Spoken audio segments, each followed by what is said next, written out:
Hello बच्चों, good morning to all. कैसे हो? उम्मीद है अच्छे ही होगे। जैसा कि आप सभी को पता है कि आप जो अकाउंटेंसी क्लास 12th की जो पढ़ रहे हैं उसमें पार्टनरशिप में पहला चैप्टर जो था वो बेसिक नॉलेज था, जिसमें आपको एडमिशन पता हो गया, जिसमें आपको पार्टनर्स कैसे बनते हैं ये पता हो गया, कैलकुलेशन क्या करेंगे ये पता हो गया, उस पर इंटरेस्ट चार्ज होता है, चाहे ड्राइंग हो चाहे कैपिटल हो, पास्ट एडजस्टमेंट ट्रीटमेंट सब पता हो गया। अब सबसे इम्पॉर्टेंट टॉपिक पे आते हैं। ठीक है, पार्टनरशिप होता क्या है ये तो आपको पहले क्लास में पता बताए हुए थे कि जब किसी फर्म में टू या टू से अधिक पर्सन मिलके किसी बिजनेस को एक ऑब्जेक्ट के थ्रू करते हैं और आपस में प्रॉफिट और लॉस को डिस्ट्रीब्यूट करते हैं तो उसे हम क्या कहते हैं? पार्टनरशिप कहते हैं।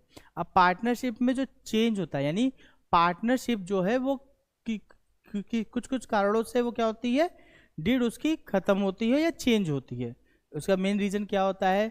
डीड को खत्म करने का, नया डीड बनाने का रूल क्या होता है? पहला होता है, यानी पार्टनरशिप में चेंजेस का सबसे पहला रूल होता है change in profit sharing ratio. Suppose करिए किसी भी फर्म में दो पार्टनर काम कर रहे हैं, इक्वल रेशियो में काम कर रहे थे। उसके बाद क्या हुआ? बी जो है ए से ज़्यादा टाइम स्पेंड भी कर रहा है और पैसा भी लगा रहा है, तो उन्होंने कहा, बी ने कहा ए से कि पहले जो हम लोग इक्वल बांट रहे थे अब उसको 2:1 के रेशियो में बांटेंगे। ठीक है? ठीक है, आप लोग क्लियर है? इसमें ये डाउट नहीं होना चाहिए। इसमें डाउट क्या होना है? अब ये हो सकता है कि अब ए मेहनत कर रहा है, बी नहीं कर रहा है, तो उस सिचुएशन में अगर वो कैपिटल लगा रहा है, ए कैपिटल लगा रहा है और बी मेहनत कर रहा है तो पार्टनरशिप बनता है। या दोनों पार्टनर पहले 2:1 के रेशियो में बांट रहे थे, अगर जो नया पार्टनर आया है उसकी मेहनत तो देखते वो इक्वल बांट रहा है तो वो भी इंपॉर्टेंट चेंजेस होता है। यानी चेंज होने के सबसे पहला रीजन होता है चेंजिंग प्रॉफिट शेयरिंग रेशियो। उनकी प्रॉफिट में जो शेयरिंग होती है वो चेंज होती है। दूसरा रीजन होता है admission of a new partner. जब नए पार्टनर को अपने फर्म में हम एडमिट करते हैं तब भी हमारी जो पुरानी डीड होती है वो खत्म हो जाती है, फिर नई डीड बनती है। तीसरा होता है रिटायरमेंट। अगर कोई पार्टनर समय से पहले वॉलेंट्री रिटायर हो जाता है, या समय पूरा होने पर रिटायर होता है, या उसकी डेथ हो जाती है, तो उस केस में भी पार्टनरशिप डीड खत्म हो जाती है और नई पार्टनरशिप डीड बनाई जाती है। और चौथे केस में क्या होता है कि अगर फर्म ही डिसोल्यूट हो गई तो पार्टनरशिप ऑटोमेटिकली क्या हो जाती है? डिसोल्यूट हो जाती है। क्लियर है आप लोग को? ठीक है। Basically change in profit sharing ratio होने के कारण क्या होते हैं? पहला, प्रॉफिट में चेंजेस होने का रीजन। दूसरा, न्यू पार्टनर के एडमिशन होने का रीजन। तीसरा, किसी पार्टनर के रिटायरमेंट या डेथ होने के कारण क्या होता है? चेंज होता है। ठीक, तो आज हम लोग सेकेंड चैप्टर पढ़ेंगे और सबसे मोस्ट इंपॉर्टेंट चैप्टर है। क्यों? क्योंकि ये एडमिशन, रिटायरमेंट और डिसोल्यूशन का बेसिक कॉन्सेप्ट इसी चैप्टर में आपको मिलेगा, और ये चैप्टर मैक्सिमम लोग स्किप कर जाते हैं क्योंकि एडमिशन में पढ़ ही रहे हैं तो फिर इसमें क्यों पढ़े? गलत है। आपको एडमिशन में टाइम बचाना है क्योंकि फुल लेंथ का क्वेश्चन होता है। फुल लेंथ का क्वेश्चन अगर आप आधा घंटा, 45 मिनट, 50 मिनट, 1 घंटा, 1 घंटा 15 मिनट लगाएंगे तो बाकी क्वेश्चन को समय कब देंगे? तो उसको टाइम बचाने के लिए आपको सेकेंड चैप्टर में मास्टरी करना होगा। यानी आपको सेकेंड चैप्टर का एक एक कॉन्सेप्ट और एक एक रूल याद होना चाहिए, जिससे कि जब आप एडमिशन करें या रिटायरमेंट करें तो आपका टाइम बच सके। जो क्वेश्चन 20 मिनट, आधा घंटा लेगा वही क्वेश्चन आपका 12 मिनट में सॉल्व हो जाएगा। फुल लेंथ की क्वेश्चन की बात कर रहा हूं मैं। ठीक है, तो आज चलिए आज नया क्लास स्टार्ट करते हैं हम लोग। किसका? Change in profit sharing ratio. चलिए, ठीक, देखिए नया चैप्टर का नाम क्या है? Change in profit sharing ratio या कैलकुलेशन ऑफ गुडविल। ठीक, तो आज चलिए पहला चैप्टर स्टार्ट करते हैं। पहला टॉपिक हम लोग change in profit sharing ratio.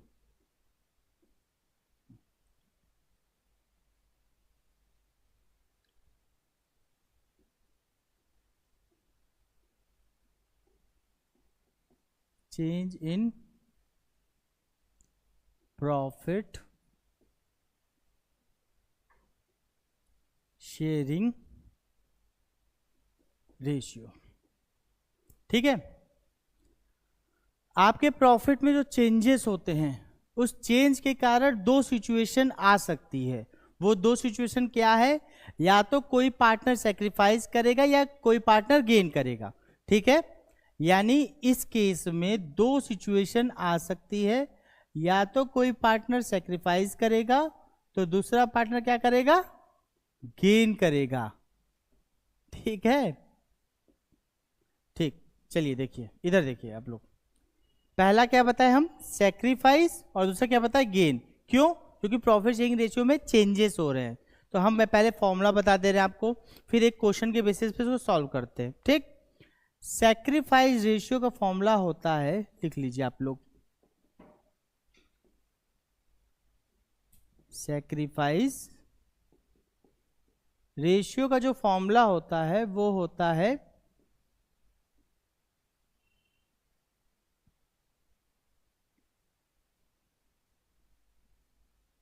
Old ratio minus new ratio. ठीक है, उसके बाद गेनिंग रेशियो का फॉर्मूला क्या होता है,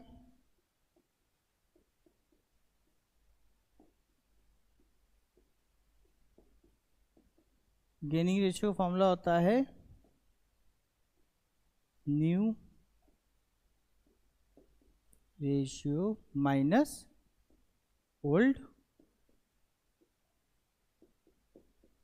रेशियो। ठीक है, ये दो फॉर्मूला आप लोग लिख लीजिए, सेक्रीफाइस रेशियो का और गेनिंग रेशियो का। ठीक है, ये आपको याद होना चाहिए। सेक्रीफाइस रेशियो निकालने क्या करेंगे, जो आपका ओल्ड रेशियो है उसमें से न्यू रेशियो माइनस कर देंगे, तो जो डिफरेंसेस आएंगे वो सेक्रीफाइस हो जाएंगे। या एक ही फॉर्मूला सेक्रीफाइस ही लगा रहे हैं, अगर वो माइनस में वैल्यू होता है इसका मतलब वो गेन करा, या तो गेनिंग रेशियो का फॉर्मूला लगा लीजिए। क्लियर है, इसका स्नैपशॉट ले लीजिए आप लोग, ताकि आपको फॉर्मूला जब भी जरूरत पड़े आप याद कर सको। ठीक है, आगे बढ़ते हम लोग। सपोज करिए ए एंड बी पार्टनर है किसी फॉर्म में, उनके बीच में रेशियो है 2:1 का। क्या रेशियो है, 2:1 का। अब वो क्या सोच रहे हैं कि वो चेंज कर रहे हैं अपने प्रॉफिट शेयरिंग रेशियो में। क्या चेंज कर रहे हैं, वो अब कर दे रहे हैं 3:2 का। तो अब हमें कैलकुलेट करना है, कैलकुलेट करना है sacrificing gaining ratio, calculate sacrificing ratio and gaining ratio. ठीक है, तो चलिए इसको सॉल्व करते हैं हम लोग, थोड़ा सा रंग बिरंगा कर दे ताकि आप लोग को देखने में मजा आए। ठीक, चलिए सबसे पहले सेक्रीफाइसिंग रेशियो फॉर्मूला आप लोग लिख लीजिए। देखिए कोई भी क्वेश्चन लगाइए तो सबसे पहले काम किया करिए, सबसे पहले आप लोग फॉर्मूला को जरूर लिख लिया करिए। फॉर्मूला लिखने से फायदा क्या होता है, जो कॉपी आपकी जे चेक करेगा उसको ये लगेगा कि हाँ बच्चा जो है वो पढ़ा हुआ है, उसको नॉलेज है। अगर मान लीजिए कैलकुलेशन करने में 19-20 हो जाता है तो उस फॉर्मूला से वो आपका नंबर कवर हो जाएगा। ठीक है, सेक्रीफाइसिंग रेशियो का फॉर्मूला क्या होता है, क्या बताया था मैं, इसको थोड़ा सा रेड कर देता हूं। मैंने बताया था old ratio minus new ratio. Clear है आप लोग को। ठीक, तो चलिए ए का निकालते हैं हम लोग, ए बंदे का निकालते हैं कि क्या आ रहा है। चलिए ए का निकाले हम लोग। ठीक, ए का पहले बताइए ओल्ड रेशियो क्या है, 2/3। ठीक है, अब उसी का न्यू रेशियो क्या है आपका, 3/5। इसका एलसीएम ले लीजिए आप लोग, 5 3 जा 15, 3 5 जा 15, 10 माइनस 5 3 जा 15, 3 3 जा 9, यानी कि हो जाएगा आपका 1/15। पॉजिटिव में आ रहा है तो इसका मतलब ये क्या कर रहा है, हम इसको रेड से लिख दे रहे हैं, ये कर रहा है क्या, सैक्रिफाइस। क्लियर है आप लोग को। अब यही बी का निकालेंगे हम लोग, बी का निकालेंगे तो क्या होगा, 1/3 माइनस 2/5। एलसीएम ले लो, एलसीएम ले लोगे तो 15 हो जाएगा, है कि नहीं, 15 हो जाएगा। 3 5 जा 15, 5 5 7 6 यानी कि हो जाएगा -1/15। तो इसका मतलब ये क्या कर रहा है भाई, ये कर रहा है गेन। ये क्या कर रहा है, गेन कर रहा है। उम्मीद है आप लोगों को फॉर्मूला क्लियर हो गया होगा। इसके लिए एक स्पेशल एंट्री यानी एडजस्टेड एंट्री पास करते हैं। जब आपकी वैल्यू दी होगी उस वैल्यू को आप रख के इसकी एंट्री पास करते सकते हैं। एंट्री क्या होगी, ट्रांजैक्शन एंट्री। इस ट्रांजैक्शन की जो एंट्री होगी वो देखिए, वेट, ट्रांजैक्शन एंट्री देखिए आप लोग,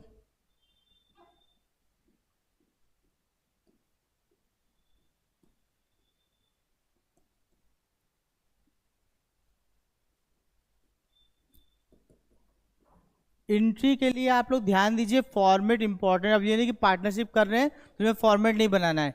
अगर आप फॉर्मेट नहीं बनाते हैं तो इसका मतलब आप क्वेश्चन गलत कर रहे हैं। फॉर्मेट के भी मार्क्स होते हैं, स्टेप मार्किंग होती है बेटा, ध्यान दीजिएगा। पहले इसके टोटल 5 कॉलम होते हैं जैसा मैंने बताया था, date, particular, ledger folio, amount debit और अमाउंट क्रेडिट। अगर आपको क्लियर नहीं तो मेरे वीडियो में जाइए, क्लास 11 का पहला लेक्चर देख लीजिए, आपको पता चल जाएगा जनरल एंट्री का फॉर्मेट क्या है। ठीक है, तो इस केस में एंट्री क्या हो जाएगी आपकी, मैं इसको थोड़ा सा अच्छा कर देता हूं। एंट्री आपकी हो जाएगी, जो गेनिंग पार्टनर है वो डेबिट हो जाएगा, gaining partner debit to sacrificing partner. Clear है, अमाउंट आप एक यहां दिखा दीजिए और एक यहां दिखा दीजिए। क्लियर, ये हो गया आपका change in profit sharing ratio का सैक्रिफाइसिंग और गेनिंग रेशियो। एक टॉपिक आपका क्लियर। अब नेक्स्ट क्लास में हम आपको सेकेंड टॉपिक में अगला टॉपिक बताएंगे, हाउ टू कैलकुलेट गुडविल, और एक न्यूमेरिकल सैक्रिफाइसिंग गेनिंग रेशियो का बता देंगे। और जो भी चेंजेस होते हैं एडमिशन होने पर, जैसे जनरल रिजर्व को डिस्ट्रीब्यूट करना हो गया, आपका वर्कमैन कंपनसेशन का ट्रीटमेंट हो गया, इन्वेस्टमेंट फ्लक्चुएशन फंड का ट्रीटमेंट होगा, ये भी एक एक टॉपिक करके एक क्लास में बताते चलेंगे। एक एक शॉर्ट में रहेगा तो आपको इंटरेस्ट बना रहेगा। एक क्लास में लंबा खींच देंगे तो किसी को मजा नहीं आएगा। आप हर टॉपिक का मैं अलग वीडियो बनाऊंगा, जिससे कि आप उस जो भी टॉपिक आपको समझ में नहीं आ रहा है सिर्फ उस टॉपिक का वीडियो देखिए और आपको क्लियरेंस हो जाएगा। ठीक, तो आज के लिए थैंक यू। इसी तरह से आप बने रहिए, चैनल को सब्सक्राइब करिए, लाइक करिए और शेयर करते रहिए ज़्यादा से ज़्यादा। ठीक है, तो आपका मैं उम्मीद करता हूँ कि 12th में अच्छा नंबर आएगा। Best of luck.